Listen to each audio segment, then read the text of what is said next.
Football নিয়ে BCB পরিচালক আসিফ আকবরের মন্তব্যের প্রতিবাদ জানিয়েছে বাংলাদেশ ফুটবল কল্যাণ সমিতি। বাফুফে ভবনে সভাপতি ইকবাল হোসেন বলেন, এই ইস্যুতে ক্ষমা চাইতে হবে তাকে। জাহানারা ইস্যু ধামাচাপা দিতেই নানা গল্প সাজানো হচ্ছে বলে অভিযোগ করেছেন ভারপ্রাপ্ত জেনারেল সেক্রেটারি মামুনুল। এটা আভিজাত্যের খেলা, আর ফুটবলার হচ্ছে যদি থ্রো একজনের গায়ে আরেকজন লাগে সেই মিথ্যা কথা বলছে আমার থ্রো, তাই না? শুরুটাই খারাপ। এমন মন্তব্য কি আসলেও যুক্তিসঙ্গত?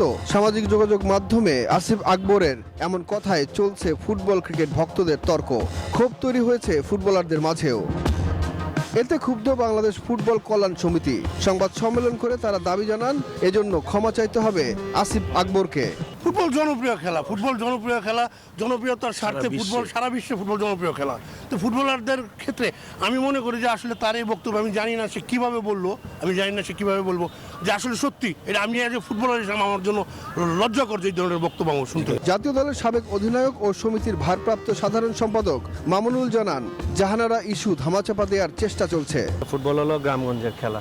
আপনি যতই বলেন ক্রিকেট জেন্টেলম্যানের খেলা, ফুটবল হলো আমাদের বাংলাদেশের গ্রাম অঞ্চলের খেলা, মানুষের মনের খেলা। ফুটবল সব জায়গায় আছে। উনি যে বক্তব্যটা দিয়েছে ওইটা ফিরে নেওয়া হোক, এটা তীব্র নিন্দা জানায় এবং ওইটা আমি মনে করি উনি এটার জন্য আমাদের বাংলাদেশের জাতির কাছে ক্ষমা চাওয়া উচিত।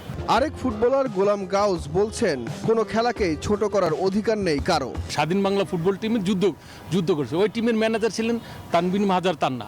উনি ফুটবলের লোক, আবার ক্রিকেটের বাংলাদেশ টিমের ম্যানেজার ছিলেন। আমরা দুইটা ইভেন্ট একসাথে হইয়া বা অঙ্গাঙ্গিভাবে জড়িত হইয়া সব সময় ছিলাম। উনি কেন যে কি মন্তব্য কেন করলেন এটা উনি ভালো বলতে পারবেন। শুধু নিন্দা নয়, সামাজিক যোগাযোগ মাধ্যমে রীতিমতো মানহানির মামলা করার হুমকি দিয়েছে সাবেক অধিনায়ক জাহিদ হাসান এমিলি। সুখন সরকার, নিউজ 24, ঢাকা।